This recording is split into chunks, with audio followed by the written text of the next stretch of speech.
جیسے دنیاوی بادشاہوں کے پاس ظاہری نجاست کے ساتھ جانا نامناسب ہے، اسی طرح جو بادشاہوں کا بادشاہ حق تعالی ہے اس کے سامنے باطنی نجاست کے ساتھ جانا معیوب ہے۔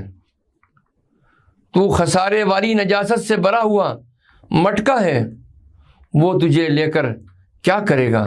جو کچھ تیرے اندر ہے اسے پلٹ دے اور پاکیزگی حاصل کر، پھر بادشاہوں کے ہاں حاضر ہو۔ تیرے دل میں گناہ ہیں اور مخلوق سے خوف اور امید رکھتا ہے، اور دنیا اور اس کی چیزوں سے محبت رکھتا ہے۔ یہ سب کچھ دلوں کی نجاستیں ہیں۔ جب تک تیرا نفس مر نہ جائے اور اس کی لاش تیری سچائی کے دروازے سے نہ اٹھائی جائے، اس وقت خلقت پر تمہاری توجہ کی کوئی پرواہ نہیں ہے۔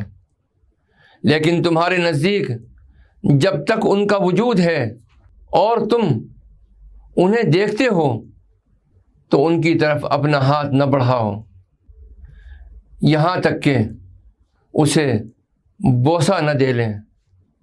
اس وقت تک خاموشی اختیار کر جب تک تجھے اپنا ہوش نہ رہے، تب تجھے خلقت کی کچھ خبر نہ ہوگی۔